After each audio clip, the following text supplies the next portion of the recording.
Ceci était l'outil SMART et l'outil SWOT qui vont vous permettre de mieux aborder vos prises de décision et vos objectifs.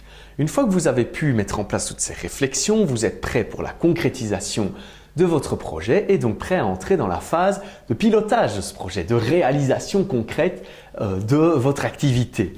Vous allez faire ça en tant que coordinateur ou avec une équipe ou avec un comité de pilotage par exemple qui va être chargé de vérifier l'atteinte des sous-objectifs ou des sous-projets, de suivre précisément chacune des tâches, garantir qu'elles soient bien réalisées dans le temps et le budget qui lui était imparti et que nous pouvons donc passer à la tâche suivante s'il s'agit de tâches successives. Vous allez pendant ce moment de concrétisation évidemment travailler avec l'ensemble des parties prenantes du projet, l'ensemble des collaborateurs et donc assurer aussi une coordination non seulement technique mais aussi humaine vu que le facteur humain est fondamental dans la réalisation de tout projet. Le pilotage d'un projet, c'est aussi une approche très rigoureuse de vos objectifs et de l'atteinte de ces objectifs, c'est-à-dire que vous allez en permanence comparer quels sont les éléments réalisés et quels sont les éléments attendus ou les éléments planifiés. Si vous faites ça très régulièrement et en permanence, vous vous rendrez compte directement du moment où vous allez éventuellement dévier un petit peu et où donc vous pourriez éventuellement ne pas atteindre votre objectif final. Faites en permanence cet exercice, réalisé versus planifié, pour garantir simplement les résultats attendus. Tout cela va se faire dans une approche de communication globale et permanente aussi.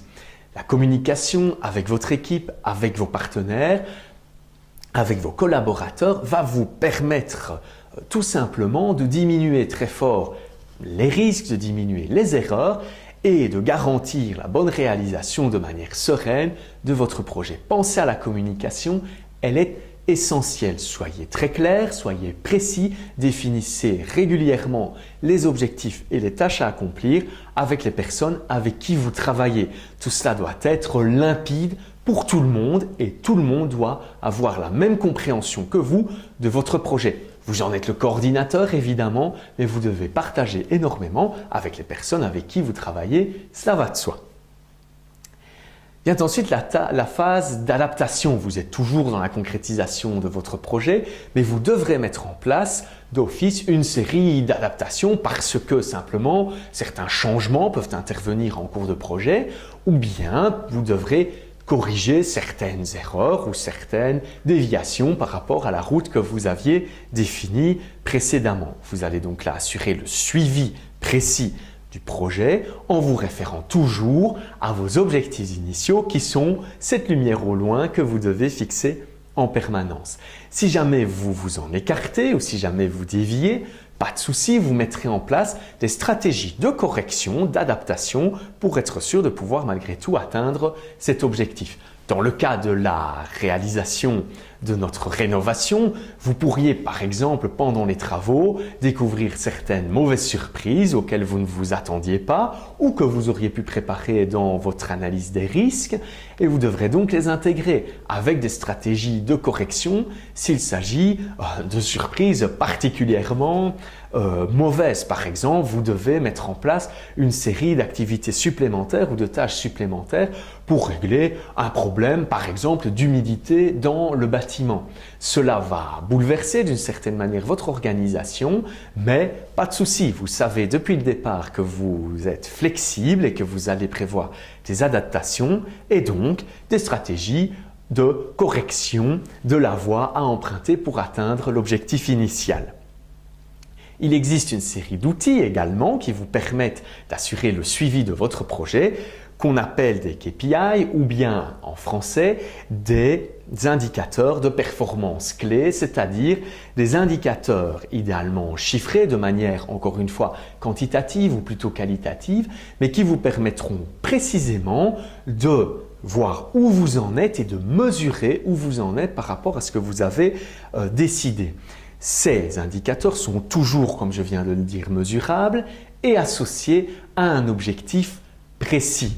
Cela peut être par exemple pour votre rénovation la détermination d'une série de facteurs temporels. Un indicateur pourrait être le temps passé pour vider le bâtiment ou la quantité de boîtes évacuées en une journée. Et vous voyez comme ça comment vous pouvez avancer. Vous allez suivre le projet au travers de ces indicateurs en permanence. Ils vont vous dire directement où vous vous situez et si vous êtes dans le bon. Ces indicateurs peuvent être simplement un chiffre, une valeur, une phrase par exemple, mais aussi un graphique qui vous permettront de clairement vous situer. Un indicateur peut être aussi la dépense de votre budget. Vous pourrez voir de cette manière-là si vous êtes dans une approche correcte, dans une gestion correcte de ce budget par rapport à certains devis que vous auriez pu recevoir dans le cadre de la rénovation. Est-ce que tout cela tient la route? Est-ce qu'il n'y a pas eu des tâches en plus à prévoir qui pourraient bouleverser ce budget et vous obliger à mettre en place des stratégies de correction? Enfin, vous en arriverez à la phase où vous pourrez terminer ce projet. Votre rénovation est terminée, les nouveaux locaux peuvent être occupés. On vient de terminer les travaux de peinture par exemple et vous pouvez emménager dans vos bureaux. N'oubliez pas cette phase importante de fin de projet qui ne doit pas être négligée même si l'on est très heureux et content d'avoir terminé le projet. Vous devez mettre en place un bilan de votre projet qui va vous permettre de voir ce que vous avez fait, ce que vous avez mis en place, comment tout ça s'est passé et ce qui va vous permettre évidemment de rédiger clairement vos retours si vous voulez sur cette expérience que vous avez eue en identifiant simplement ce que vous avez appris, ce que vous avez dû mettre en place, les erreurs par exemple que vous auriez pu commettre, les bonnes pratiques que vous avez utilisées et que vous voudriez répéter dans le futur. Vous allez simplement définir vos compétences, définir les outils qui ont été importants pour le projet. Cela vous permettra pour le projet suivant de ne pas recommencer à zéro et d'avoir déjà toute une série d'éléments importants que vous pourrez utiliser. J'en parlais au début, c'est le moment où vous vous rendez compte que vous pouvez vous améliorer systématiquement dans votre gestion de projet et dans votre approche de la gestion de vos projets futurs. Ne négligez donc pas cette phase importante de la terminaison de votre projet.